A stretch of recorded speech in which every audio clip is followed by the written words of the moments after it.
Hola chicos, ¿cómo están? Continuamos entonces con nuestras clases de bioquímica en este curso de ciencias básicas y ahora vamos a ver en esta clase en lo que respecta a proteínas y metabolismo nitrogenado. Ya en la primera clase hemos hablado de las generalidades, pero ahora ya vamos a entrar de lleno a hablar acerca de cada una de estas biomoléculas que habíamos comentado inicialmente en la primera clase y de cómo es el metabolismo de estas. Y vamos a iniciar con unas de las biomoléculas más importantes que son las proteínas y en relación a ello el metabolismo nitrogenado. Este es el temario para la clase del día de hoy. Vamos a hablar primero acerca de los aminoácidos, que los aminoácidos son las moléculas más pequeñitas, los ladrillitos que van a formar las proteínas, que son biomoléculas mucho más grandes. Vamos a hablar luego de las proteínas en sí. Vamos a hablar de un tipo específico de proteínas que son las enzimas, ¿no? Que son compuestos que son reguladores de las reacciones químicas que forman parte del metabolismo, por eso es importante hablar de las enzimas. Luego vamos a hablar del metabolismo nitrogenado, que hace referencia al metabolismo de los aminoácidos y de las proteínas. Y finalmente vamos a hablar acerca de la síntesis de algunos compuestos biológicamente activos a partir de aminoácidos, porque a partir de aminoácidos no solamente vamos a poder sintetizar proteínas que van a tener una serie de funciones, sino también algunas sustancias o componentes que son importantes para el funcionamiento del organismo. Entonces, iniciamos con lo que son los aminoácidos. Entonces, ¿qué cosa es un aminoácido? ¿Cómo podemos definir nosotros a un aminoácido? Entonces, yo puedo decir que el aminoácido va a ser un compuesto orgánico. Habíamos mencionado que los compuestos orgánicos o las biomoléculas orgánicas son las que tienen carbono, los aminoácidos tienen carbono, es un compuesto orgánico, ¿no? Que es la unidad básica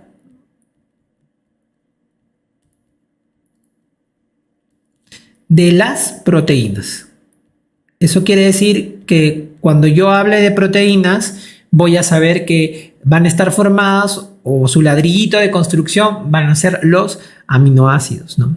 Estos aminoácidos van a estar característicamente compuestos por ciertos elementos químicos, ¿no? En estos aminoácidos yo voy a encontrar que van a estar formados por carbono como compuestos orgánicos, pero también voy a encontrar hidrógeno, voy a encontrar oxígeno y voy a encontrar nitrógeno, ¿no? Lo que caracteriza a los aminoácidos, básicamente, ¿qué cosa es? Lo que caracteriza o la característica va a ser la presencia del nitrógeno, ¿no? El nitrógeno dentro de su composición, que tal vez no lo van a tener otras biomoléculas dentro de su composición característica, ¿no? En cambio, en los aminoácidos sí vamos a tener el nitrógeno como compuesto característico, ¿no? Y ustedes van a ver que el aminoácido, ¿por qué se va a llamar aminoácido? Porque el aminoácido va a tener la presencia de un grupo amino que ya habíamos mencionado dentro de los grupos funcionales que se van a unir a las cadenas carbonadas que forman los compuestos orgánicos. Vamos a encontrar al grupo amino y vamos a también tener a otro que es el grupo carboxilo.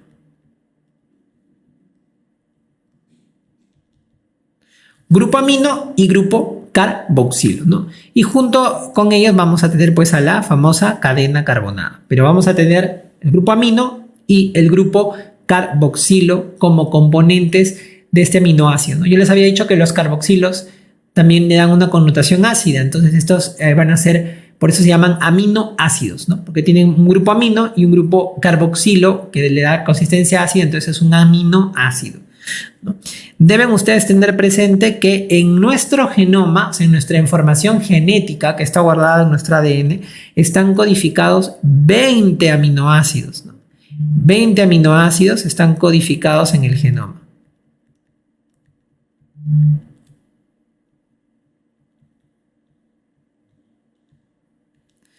Entonces, estos 20 aminoácidos que están codificados en el genoma van a formar parte de las proteínas que nosotros vamos a sintetizar, vamos a tener en nuestro organismo, ¿no? Entonces, esos 20 aminoácidos se van a utilizar para poder formar las proteínas que van a formar parte de nuestra composición como humanos. Eso no significa que hayan más aminoácidos, existen más aminoácidos en general en la naturaleza, pero solamente 20 aminoácidos van a formar parte de las proteínas que sintetiza el ser humano, ¿no? Ahora, más o menos habíamos hablado de la estructura que tienen o cómo están compuestos estos aminoácidos de manera general, pero si yo me voy directamente a hablar específicamente de cada una de las partes que componen al aminoácido, ¿qué es lo que yo voy a encontrar? Voy a encontrar primero la presencia dentro de la cadena carbonada de un carbono, ¿no? Este carbono que va a recibir el nombre que está aquí marcado con verde, que es el carbono quiral.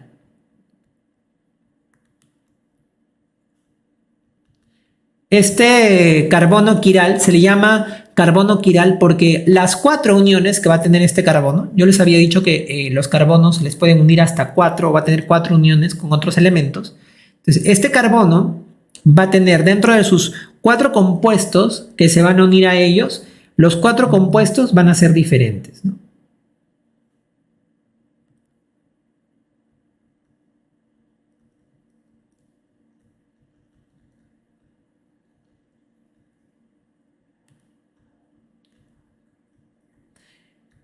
Entonces, ¿qué voy a tener? Vean ustedes, voy a tener por un lado al hidrógeno, por otro lado a este grupo funcional, que ustedes se acuerdan, este grupo funcional ¿cuál es?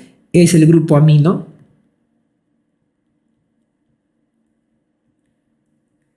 Por otro lado a este grupo funcional COOH, que es el grupo carboxilo.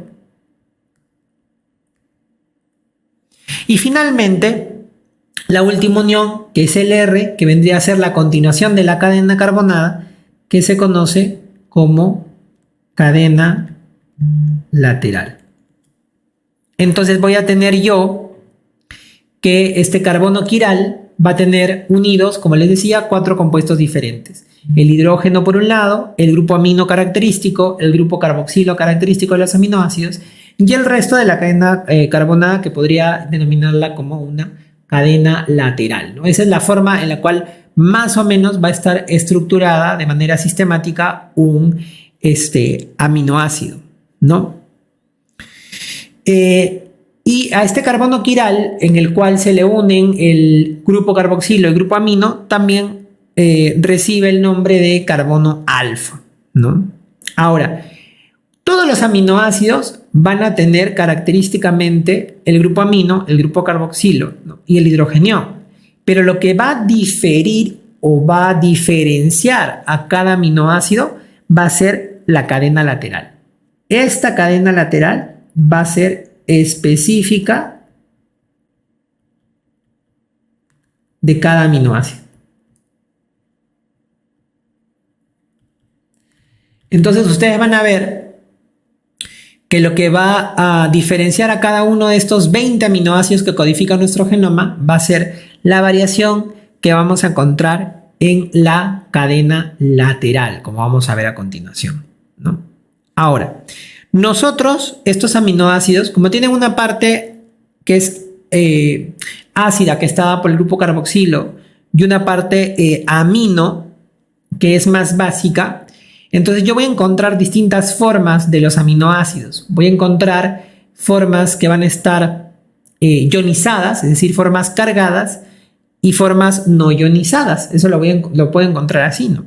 Entonces, las formas que yo voy a encontrar, ¿no? Vamos a tener forma no ionizada y forma ionizada, que se conoce también con el nombre de suiterión, ¿no?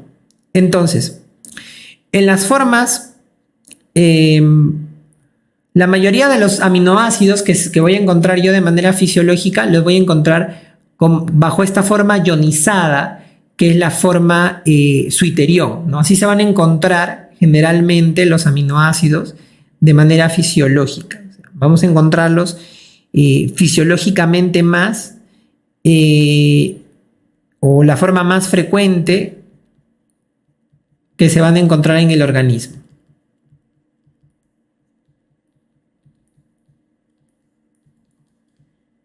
¿No? Entonces vean ustedes, yo voy a encontrar aquí esta forma de aquí, en la cual yo voy a encontrar esta que es una forma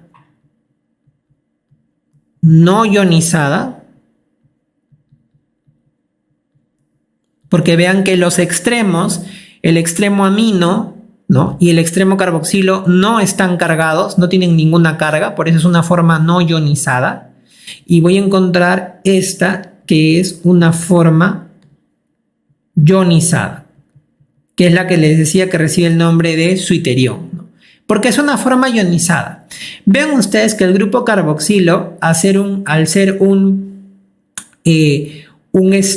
aminoácido que puede, el grupo carboxilo, al ser un compuesto que es ácido, es capaz de donar protones. Entonces vean ustedes que puede liberar su hidrogenión y cargarse de una carga negativa. Por otro lado, el grupo amino es capaz de aceptar hidrogeniones. Entonces gana un hidrogenión y se torna de carga positiva. Entonces voy a tener por un lado carga negativa o carga positiva. Entonces normalmente el aminoácido yo lo voy a encontrar en esta forma, donde el grupo carboxilo va a estar cargado negativamente por la pérdida de un hidrógeno y el grupo amino va a estar cargado positivamente por la ganancia de un hidrogenión, ¿no? Entonces esta es la forma en la cual usualmente lo voy a encontrar de manera más abundante en el organismo, ¿no? Ahora, también ustedes tienen que saber que la mayoría de aminoácidos son neutrales, es decir, no tienen cargas, no tienen cargas los aminoácidos. Pero, ¿qué sucede? Que hay algunos aminoácidos en los cuales se favorece que predomine la parte negativa o la parte positiva. Entonces, esos aminoácidos sí van a ser aminoácidos que van a estar cargados. Porque normalmente los aminoácidos, la mayor parte de aminoácidos, suelen ser neutrales. Pero en algunos que va a predominar la parte más negativa, se van a cargar de forma más negativa, o va a predominar la parte positiva y entonces van a cargarse más de carga positiva. Ahora, también los aminoácidos vamos a poder encontrarlos en la naturaleza, aparte de estar en su forma ionizada, ¿no?, lo vamos a poder encontrar en unas formas que se conocen como la forma L y la forma D, que básicamente la diferencia entre la forma L y la forma D va a estar dada por la posición o localización que va a tener el grupo amino. Entonces voy a tener, dependiendo de la posición del grupo amino. Entonces yo voy a tener, por ejemplo, aquellas formas en las cuales el aminoácido se va a colocar hacia el lado izquierdo. Entonces yo voy a tener, vean ustedes, las formas L. Y cuando el grupo amino se coloca hacia el lado derecho, voy a tener las formas D. En nuestro organismo, en el cuerpo humano, más van a predominar las formas L,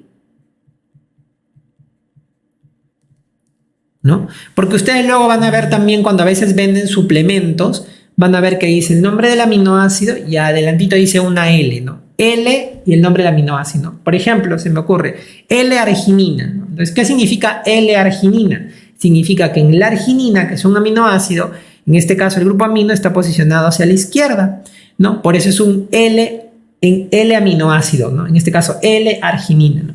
Y en nuestro organismo la mayor parte de los aminoácidos va a tomar una forma L. Entonces lo vamos a encontrar con mayor frecuencia en una forma ionizada o suiterión y en una forma L donde el grupo amino se va a colocar hacia la izquierda. Ahora, ¿cómo se van a clasificar los aminoácidos? Entonces, los aminoácidos básicamente yo los puedo clasificar en 4 grandes grupos. Yo lo puedo clasificar como aminoácidos apolares,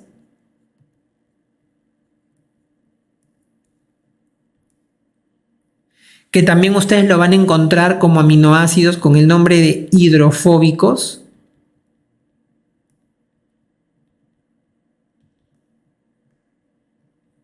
¿No? ¿Qué es lo que va a caracterizar a estos aminoácidos apolares o hidrofóbicos? Que la cadena lateral, o sea, esa cadena R que yo les he mencionado, la cadena lateral del aminoácido, van a ser cadenas alifáticas. ¿Qué significa alifáticas? Que en su composición básicamente van a tener solo carbono e hidrógeno. Carbono e hidrógeno, o hidrógeno, perdón, carbono e hidrógeno, ¿no?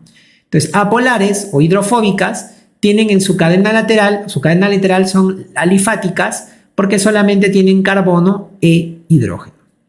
Vamos a tener las cadenas o los aminoácidos, perdón, polares, que en este caso su cadena lateral va a ser una cadena lateral polar, o sea, va a haber una polarización de esta cadena. Una parte va a ser más negativa, otra parte va a ser más negativa, más positiva, ¿no? Pero ojo, a pesar que haya esta polarización, no están cargadas positivamente o negativamente, simplemente hay esa polaridad, pero no es que esté cargado de positivo o negativo. Voy a tener luego aquí los aminoácidos aromáticos, que los aminoácidos aromáticos se van a caracterizar en esta ocasión porque la cadena lateral, la cadena residual, el R, va a estar formada por un compuesto que tiene uno o más anillos. O sea, la estructura de la cadena lateral va a ser en anillos, no como anillos. Y finalmente voy a tener los aminoácidos que van a ser aminoácidos cargados. Estos aminoácidos cargados, en este caso la cadena lateral, ya, la cadena lateral va a estar cargada de forma negativa o positiva. Entonces esta va a ser la forma en que voy a clasificar a los aminoácidos. Y como les decía, lo que me permite la clasificación básicamente va a ser las cadenas laterales, las características en este caso estructurales, bioquímicas de la cadena lateral. Entonces, este primer grupo que ustedes ven aquí abajito, vamos a tener a los aminoácidos apolares. Aminoácidos apolares, entonces, ¿no? Entonces, estos aminoácidos apolares, vean ustedes, como les había dicho, la característica es que la cadena lateral va a contener dentro de su estructura específicamente carbono e hidrógeno. Por ahí hay una que escapa un poco a esta regla, pero específicamente van a tener carbono e hidrógeno, ¿no? Aquí quiero que tengan en cuenta dos aminoácidos que son como casitos especiales, que voy a tener a la glicina y a la prolina. Yo les había dicho que la mayoría de aminoácidos, el carbono quiral va a tener o va a estar unido a distintos compuestos, ¿no? El grupo amino por un lado, el grupo carboxilo por un lado, el hidrógeno por otro lado y en otro lado el residuo, ¿no? ¿Qué es lo que sucede en estos aminoácidos? Estos aminoácidos un poco escapa a esa regla porque van a ver ustedes que aquí la glicina, el residuo no va a ser una cadena carbonada, sino que el residuo o la cadena lateral, ¿no? La cadena lateral de la glicina va a ser más bien otro hidrógeno. Entonces, la glicina escapa un poco a esta norma del carbono quiral porque la glicina en lo que debería ser la cadena lateral o la cadena residual voy a encontrar otro hidrógeno. Entonces, es un caso especial. Y el otro caso especial dentro de los aminoácidos apolares es la prolina, ¿no? ¿Qué es lo que sucede aquí en la prolina? Vean ustedes. Tiene el grupo amino, tiene el grupo carboxilo, tiene el hidrógeno, pero en este caso vean ustedes que la cadena lateral se une al grupo amino. Vean ustedes que hay una unión entre la cadena lateral, la cadena R, con el grupo amino. Hay esa unión. Entonces, eso como que modifica un poco la estructura y se vuelve como un grupo cíclico. No es un anillo, por eso no está dentro de los aromáticos, pero sí se forma como una estructura un poco cíclica que contiene el grupo amino y que contiene también, en este caso, a la cadena residual, ¿no? Y esta estructura que tiene la prolina, a diferencia de los otros aminoácidos que la hace un poco irregular, es que dificulta, por ejemplo, la presencia de este aminoácido, la prolina, en una proteína, pues hace que su estructura, pues, o dificulta el mantenimiento de una estructura proteica, o son poco favorables para algunas estructuras proteicas, ¿no? Porque la prolina tiene esta forma media cíclica, ¿no? Ahora, vean ustedes que luego tenemos los distintos tipos de aminoácidos. Por ejemplo, tenemos aquí a la alanina, donde la cadena lateral o el residuo, vean ustedes que es contiene carbono y oxígeno. Vean ustedes que solamente es un solo residuo en el caso de la alanina. Vean ustedes que en la valina vamos a tener nuevamente que el residuo va a estar compuesto por un carbono y hidrógeno, pero luego se ramifica para tener otros dos carbonos de esta manera, ¿no? Igualmente la leucina, vean ustedes, la leucina similar. Vamos a tener que en este caso la cadena R va a ser un poquito más larga y hacia el final se va a abrir en una ramificación, ¿no? La isoleucina, ¿no? Como su nombre lo dice, es parecida a la leucina, ¿no? ¿Cuál es la diferencia? Vean ustedes, aquí en este carbono que inicia la cadena residual o la cadena lateral, voy a tener que se va a unir o va a tener no solamente dos uniones, sino que va a tener 4 uniones en este caso, con un hidrogenión por un lado y con el otro lado por la unión de un carbono y un hidrógeno. Entonces vean que la posición se parecería un poco a la leucina, solamente que la conformación, digamos, cambia o es un poquito diferente, ¿no? Y finalmente tenemos a la metionina, que es lo que yo les había mencionado, que la metionina también un poquito que escapa a esta definición de los apolares que solo tienen carbono y hidrógeno, porque vamos a encontrar ahí dentro de su cadena residual a un azufre, ¿no? Es lo único que variaría, pero también se le considera dentro de los aminoácidos apolares. Entonces, estos son los aminoácidos apolares, básicamente compuestos de carbono, hidrógeno. La diferencia vendría a ser la metionina y tener en cuenta esos casos especiales que son la glicina y la prolina. Vamos a tener ahora a los aminoácidos polares. Estos son los aminoácidos polares, ¿no? En este caso, la cadena lateral va a ser una cadena lateral polar, o sea, que se va a polarizar, ¿no? Pero que no va a estar cargada positivo o negativamente, ¿no? Vean ustedes que aquí tenemos la serina, la serina, por ejemplo, y la treonina, que son aminoácidos un poco parecidos. Vemos que aquí no solamente está compuesto en el caso de la serina por carbono y hidrógeno, sino vemos aquí también que esta serina, por ejemplo, va a tener dentro de su composición el oxígeno, ¿no? Vamos a ver que está dentro de la composición de la serina. Vean ustedes, la treonina vendría a ser bastante similar a la serina, tiene oxígeno dentro de la composición, pero está ramificado, en este caso tiene un carbono más en su carbono residual. Vamos a tener la cisteína, por ejemplo, la cisteína, ¿qué es lo que encontramos aquí? Vamos a encontrar dentro de su grupo a un grupo sulfidrilo, vean ustedes, ¿no? Este grupo que habíamos visto, el grupo sulfidrilo, que va a caracterizar a la cisteína dentro de su cadena residual, ¿no?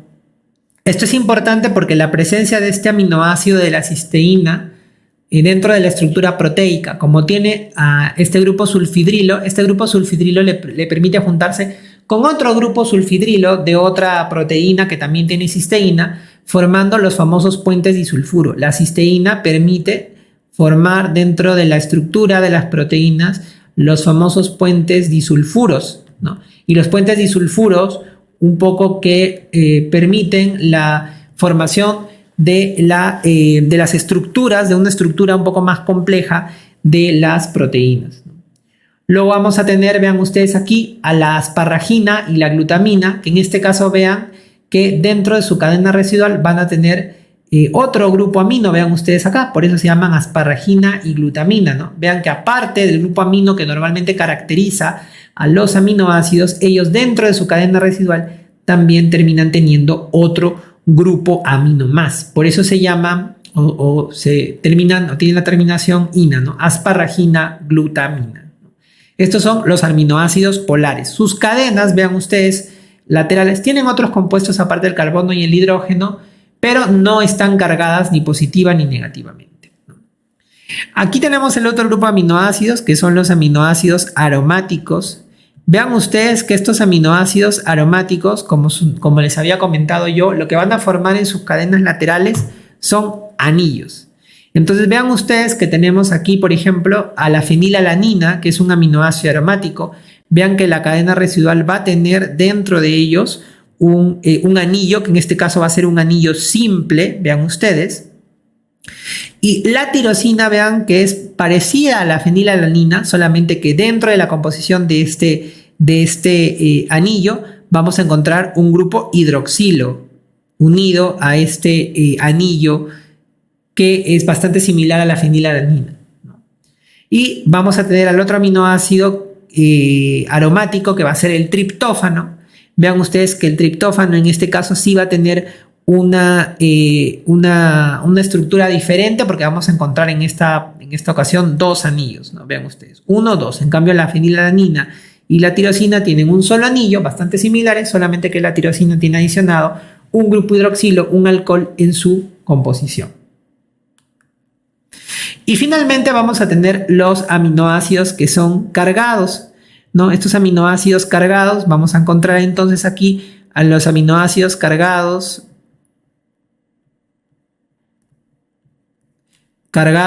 positivos y los aminoácidos cargados negativos. Entonces, en los aminoácidos cargados positivos, vean ustedes que, por ejemplo, tenemos aquí a la lisina, la arginina y la histidina, ¿no? Vean ustedes que en el caso específico de la histidina, ¿qué es lo que sucede? Vamos a tener un anillo cíclico, como ustedes ven aquí, vamos a tener no propiamente tal vez un anillo como los aromáticos, pero sí vamos a tener una estructura cíclica similar a la que se veía en la prolina. Pero ¿qué es lo que sucede con esta estructura cíclica que la clasifica como un aminoácido cargado positivo y no tal vez como otro tipo de aminoácidos? Lo que sucede en el caso de la histidina es que este nitrógeno que vemos aquí es capaz de aceptar un hidrógeno y al aceptar un hidrógeno se carga de manera positiva. En esta lámina no lo tenemos, pero en ciertas condiciones la histidina es capaz de aceptar a este hidrógeno y cargarse de manera positiva. Por eso se considera como un aminoácido cargado positivo.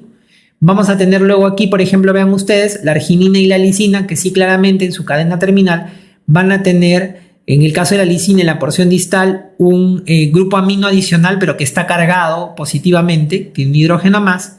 Y la arginina, que dentro también de su grupo, de la parte terminal, en la cadena terminal, vamos a encontrar dos grupos aminos, pero uno de los grupos aminos va a cargarse de forma positiva. Por eso es que son aminoácidos cargados positivamente, ¿no? Luego vamos a tener aquí las cargas negativas o los aminoácidos cargados negativos, básicamente el aspartato y el glutamato.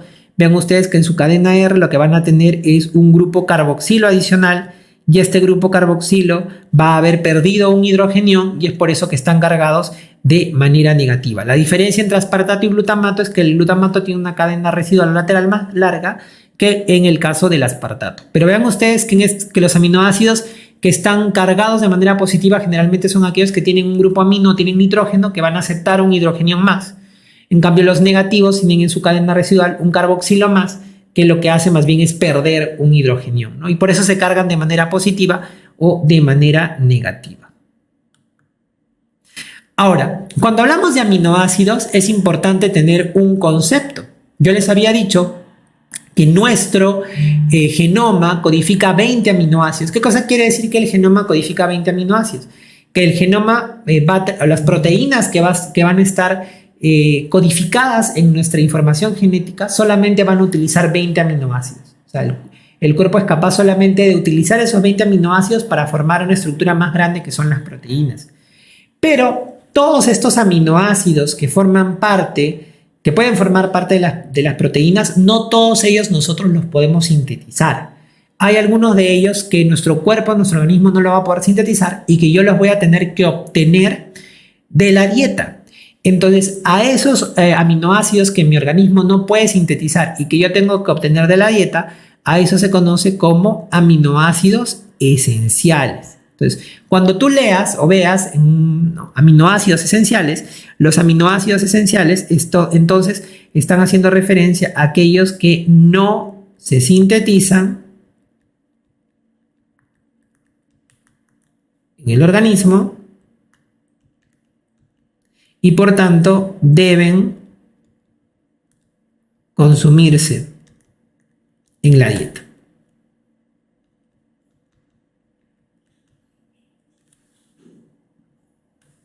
Entonces, ¿cuáles se dicen que son los aminoácidos esenciales? Entonces, los aminoácidos esenciales se consideran, como ustedes ven aquí, al triptófano, a la treonina, a la valina, a la lisina, a la leucina, la metionina, la histidina, la fenilalanina y la isoleucina, ¿no? Pero a veces es un poquito difícil aprenderse así los aminoácidos de memoria, los esenciales. Entonces existe una mnemotecnia.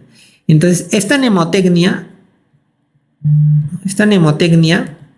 te puede ayudar para acordarte de los aminoácidos esenciales, ¿no? Que como ustedes van a ver aquí, son 9 básicamente los aminoácidos esenciales.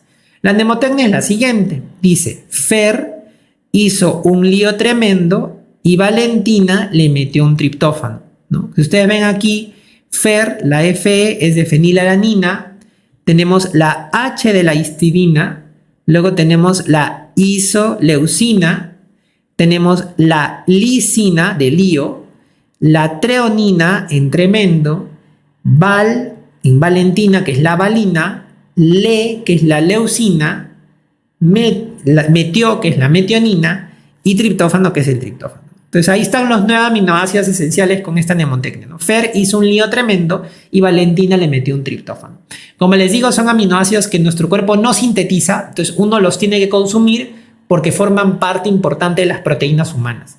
Solamente aquí una consideración. Algunos consideran que la histidina solamente es un aminoácido esencial hasta los 5 años. Entonces igual se lo menciono, porque por ahí alguno de ustedes verá y dirá que la histidina no en todos los casos se consideran como esencial, sino solamente hasta los 5 años.